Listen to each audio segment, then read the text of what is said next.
আসসালামু আলাইকুম। দুপুর ২টার শীর্ষ সংবাদে স্বাগত জানাচ্ছি আমি বিথি। অন্তর্বর্তী সরকার নিয়ে বিতর্ক থাকতে পারে না হাইকোর্ট। জগন্নাথ বিশ্ববিদ্যালয় কমপ্লিট শাটডাউন ঘোষণা। ঢাকা চট্টগ্রাম মহাসড়কে ১৩ কিলোমিটার যানজট। টিউলিপকে নিয়ে ক্রমবর্ধমান চাপে ব্রিটিশ প্রধানমন্ত্রী। সবাই সবার জন্য দোয়া করি তারেক রহমান। রাজনৈতিক চাপে নিয়োগ বাতিল হচ্ছে ৪৫০০ কর্মচারীর। ১১ বছরে ভারতীয় সীমান্তরক্ষী বাহিনীর গুলিতে নিহত ২৮৯ বাংলাদেশি। ঘাটতি মেটাতে কিছু পণ্যের ওপর ভ্যাট বাড়ানো হয়েছে খাদ্য উপদেষ্টা। শেখ হাসিনার আমলে নির্যাতিত ৪ সহস্রাধিক নেতাকর্মী নিয়ে বিএনপির মিলন মেলা। এমপিওভুক্ত হচ্ছেন ৩,২০৬ জন ও উচ্চতর স্কেল পাচ্ছেন ২,৮৪২ জন শিক্ষক কর্মচারী। এইচএমপি নিয়ে সতর্কতা জারি ৭ নির্দেশনা। ৪১ ঘন্টা পর রাজবাড়ী কুষ্টিয়া রুটে বাস চলাচল শুরু। হজ চুক্তি স্বাক্ষর, সর্বনিম্ন কোটা ১,০০০ বহাল। এবং নতুন এলাকায় দাবানল ছড়িয়ে পড়ার আশঙ্কা, নিহতের সংখ্যা বেড়েই চলেছে। শুনছিলেন শিরোনাম, এবার বিস্তারিত।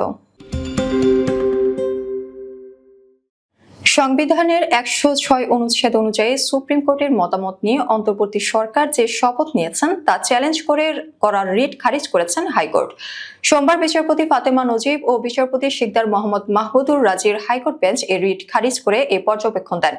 আদালত বলেছেন, বাংলাদেশের জনগণ অন্তর্বর্তী সরকারকে বৈধ বলে মনে করেছেন। আদালত বলেছেন, বাংলাদেশের জনগণ অন্তর্বর্তী সরকারকে বৈধ বলে মেনে নিয়েছে, কাজেই এ নিয়ে বিতর্ক থাকতে পারে না। এছাড়া আন্তর্জাতিক মহলও অন্তর্বর্তী সরকারকে মেনে নিয়েছে, সুতরাং এ নিয়ে প্রশ্ন তোলার সুযোগ নেই। জগন্নাথ বিশ্ববিদ্যালয়ের দ্বিতীয় ক্যাম্পাসের কাজ সেনাবাহিনীকে হস্তান্তর সহ ৩ দফা দাবিতে চলমান অনশনে এ পর্যন্ত ১৫ জন শিক্ষার্থী অসুস্থ হয়ে পড়েছেন। রোববার থেকে এই কর্মসূচি পালন করছেন তারা। এবার অনশনরত শিক্ষার্থীদের সমর্থনে কমপ্লিট শাটডাউন কর্মসূচি ঘোষণা করেছেন শিক্ষার্থীরা। আজ সোমবার সকালে ক্যাম্পাসের প্রধান ফটক সহ একাধিক ভবনে তালা লাগিয়ে শিক্ষার্থীরা এই কর্মসূচি শুরু করেছেন। তারা জানান, তাদের ভাই তাদের জন্য অনশন করে অসুস্থ হয়ে হাসপাতালে ভর্তি আছে। এদিকে প্রশাসন কোনো উপযুক্ত পদক্ষেপ নেয়নি। ঢাকা চট্টগ্রাম মহাসড়কের ১৩ কিলোমিটার এলাকা জুড়ে দীর্ঘ যানজটের সৃষ্টি হয়েছে। এতে চরম দুর্ভোগে পড়েছেন যাত্রী ও চালকরা। সোমবার সকাল ৭টার দিকে মুন্সিগঞ্জের গজারিয়ার বাউশিয়া এলাকায় কুমিল্লাগামী লেনে সড়ক দুর্ঘটনা এবং যানবাহন বিকল হওয়ার কারণে এই যানজট সৃষ্টি হয়, যা এ সময় বাড়ার সঙ্গে সঙ্গে ১৩ কিলোমিটার এলাকায় ছড়িয়ে পড়ে। সরেজমিনে দেখা গেছে যানবাহনের দীর্ঘ সারি। যাত্রী ও চালকরা গন্তব্যে পৌঁছাতে অধীর আগ্রহে অপেক্ষা করছেন। কেউ কেউ ফোনে স্বজনদের বলছেন, যানজট ছাড়লেই এসে পড়ব, চিন্তার কারণ নেই। টিউলিপ সিদ্দিককে বরখাস্ত করে তার পদে অন্য কাউকে নিয়োগ দেওয়ার ক্রমবর্ধমান চাপে রয়েছেন ব্রিটিশ প্রধানমন্ত্রী স্যার কিয়ার স্টেমার। টিউলিপের খালা বাংলাদেশের ছাত্র জনতার গণ অভ্যুত্থানে ক্ষমতা হারানো সাবেক প্রধানমন্ত্রী শেখ হাসিনা তার রাজনীতি সংশ্লিষ্ট প্রপার্টি উপহার হিসেবে গ্রহণ করেছেন টিউলিপ। এই অভিযোগ তদন্ত করছে ব্রিটিশ পার্লামেন্টের পর্যবেক্ষক স্যার লরি ম্যাগনাস। অভিযোগ আছে, আব্দুল মোতালিফ নামে একজন ডেভেলপার টিউলিপকে উপহার হিসেবে একটি ফ্ল্যাট দিয়েছেন। ওই ফ্ল্যাট ব্যবহার করেছেন টিউলিপ, কিন্তু এ তথ্য গোপন ছিল। বিষয়টি সামনে আসায় জানা যায়, আব্দুল মোতালিফ হলেন ক্ষমতাচ্যুত শেখ হাসিনার রাজনৈতিক মিত্র। তার সঙ্গে মোতালিফের ঘনিষ্ঠ সম্পর্ক আছে। লন্ডনে দ্য ক্লিনিক হাসপাতালে চিকিৎসাধীন বিএনপি চেয়ারপারসন বেগম খালেদা জিয়াকে দেখতে খাবার নিয়ে প্রতিদিনের মতো আজও হাসপাতালে এসেছেন ছেলে তারেক রহমান ও পুত্রবধূ ডাক্তার জুবাইদা রহমান। রোববার স্থানীয় সময় দুপুরে তারা বাসা থেকে রান্না করা খাবার নিয়ে হাসপাতালে আসেন। এ সময় সাংবাদিকরা জানতে চাইলে তারেক রহমান বলেন, সবাই সবার জন্য দোয়া করি। ইউরোপে জিয়াউর রহমান ফাউন্ডেশনের সমন্বয় কামাল উদ্দিন ও যুক্তরাজ্য বিএনপির সাধারণ সম্পাদক কয়সর এম আহমেদকেও তাদের সঙ্গে দেখা যায়। এর আগে শনিবার রাতে খালেদা জিয়াকে দেখতে আসেন বিএনপির স্থায়ী কমিটির সদস্য মির্জা আব্বাস ও মহিলা দলের সভানেত্রী আফরোজা আব্বাস। তখন খালেদা জিয়া তাদের কাছে দেশবাসীর খোঁজখবর জানতে চেয়েছেন। বরেন্দ্র উন্নয়ন কর্তৃপক্ষের গভীর নলকূপের ১৬,৮৮৯ জন অপারেটর নিয়োগের চূড়ান্ত তালিকা প্রকাশের পর রাজনৈতিক ও দলীয় চাপে প্রায় ৪,৫০০ জনের নিয়োগ বাতিলের প্রক্রিয়া শুরু হয়েছে। রাজনৈতিক নেতাদের চাপে পেছনে তারিখ দেখিয়ে নতুন করে ৪,৫০০ দলীয় নেতাকর্মীর আবেদন জমা হয়েছে বিএমডিএ এর সেচ বিভাগে। শীঘ্রই সংশোধিত নতুন নিয়োগ কমিটি করে এসব দলীয় সুপারিশপ্রাপ্তদের নিয়োগ দেওয়া হবে। বিএমডিএ এর সংশ্লিষ্ট কর্মকর্তাদের সূত্রে বিষয়টি নিশ্চিত করা হয়েছে। এর ফলে চূড়ান্তভাবে নিয়োগ পাওয়া 4,500 অপারেটর বাদ পড়বেন। বিষয়টি জানাজানির পর সংশ্লিষ্টদের মাঝে ক্ষোভের সৃষ্টি হয়েছে। অন্যদিকে রাজনৈতিক চাপে দিশেহারা হয়ে পড়েছেন বিএমডিএ এর কর্মকর্তারা। বিএসএফ সীমান্তে কি ধরনের বর্বরতা চালায় সেটা চিত্র পাওয়া গেছে মানবাধিকার সংস্থা আইন ও সালিশ কেন্দ্রের গত 11 বছরের বার্ষিক সীমান্ত সংঘাতের পরিস্থিতি পর্যবেক্ষণ সংক্রান্ত প্রতিবেদনগুলো ঘেটে। আশকের হিসাব অনুযায়ী গত 11 বছরে বাংলাদেশের সীমান্তগুলোয় শুধু বিএসএফ এর গুলিতে প্রাণ হারিয়েছে 289 বাংলাদেশি। সীমান্ত রক্ষীদের গুলিতে এর একমাত্র ও অদ্বিতীয় উদাহরণ হলো আমেরিকা মহাদেশে যুক্তরাষ্ট্র আর মেক্সিকোর সীমান্ত।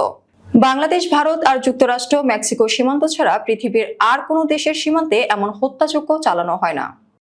খাদ্য মন্ত্রণালয়ের উপদেষ্টা আলী ইমাম মজুমদার বলেছেন, সরকারের রাজস্ব প্রয়োজন, প্রচুর ভর্তুকিও লাগে। এই অর্থ কোথাও না কোথাও থেকে সংগ্রহ করতে হয়, তাই কিছু পণ্যের ওপর ভ্যাট বাড়ানো হয়েছে, এতে তেমন কোনো অসুবিধা হবে না। সোমবার সকালে মাদারীপুর সার্কিট হাউসে এক অনুষ্ঠানে যোগ দিয়ে সাংবাদিকদের সঙ্গে আলাপকালে তিনি একথা বলেন। পতিত স্বৈরাচার শেখ হাসিনার 15.5 বছরের শাসনামলে দফায় দফায় রাজনৈতিক মামলা, হামলা, নির্যাতন ও লুটপাটের শিকার যশোর বিএনপির 4 সহস্রাধিক নেতাকর্মী নিয়ে অন্যরকম এক মিলন মেলার আয়োজন করা হয়।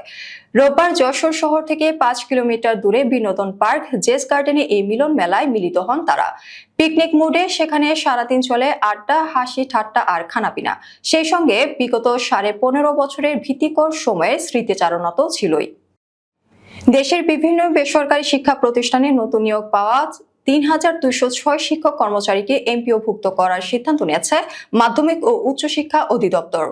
নতুন নিয়োগপ্রাপ্তদের মধ্যে 2,579 জন স্কুলের এবং 627 জন কলেজের শিক্ষক রয়েছেন। এছাড়া 2,842 জনকে উচ্চতর স্কেল ও 130 স্কুল শিক্ষককে বিএড স্কেল দেওয়ার সিদ্ধান্ত নেওয়া হয়েছে।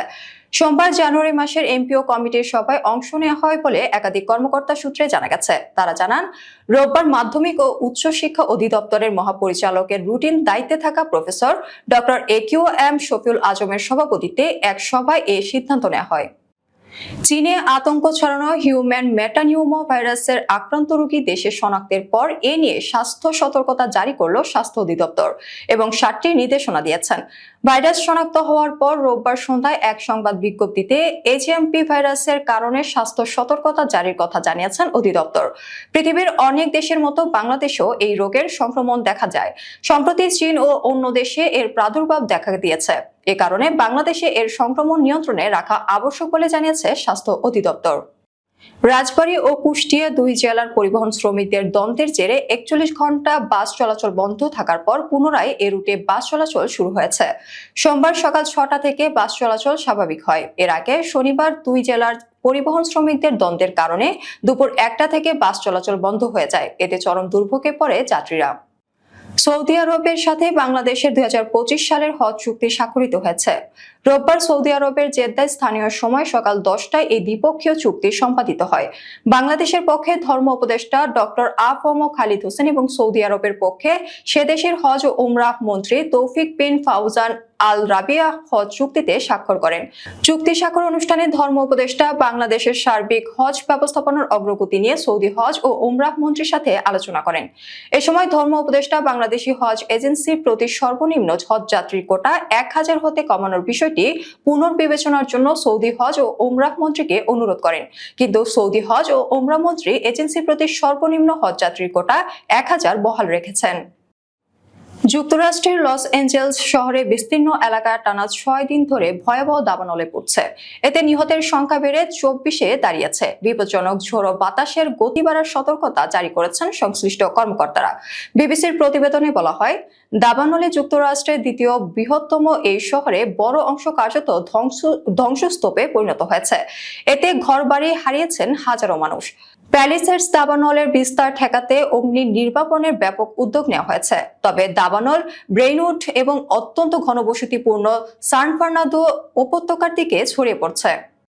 আমাদের পরবর্তী রাত 10টার সংবাদ দেখার আমন্ত্রণ জানিয়ে এখনকার মতো বিদায় নিচ্ছি। দর্শক, ভিডিওটি শেষ পর্যন্ত দেখার জন্য আপনাকে অসংখ্য ধন্যবাদ। নিত্য নতুন সংবাদ পেতে আমাদের ইউটিউব চ্যানেল সাবস্ক্রাইব করুন ও নিয়মিত নোটিফিকেশন পেতে বেল বাটনটি ক্লিক করুন এবং আমাদের ফেসবুক পেজটি লাইক করুন। এছাড়াও আমাদের ভিডিওতে লাইক দিয়ে শেয়ার করুন। আল্লাহ হাফেজ।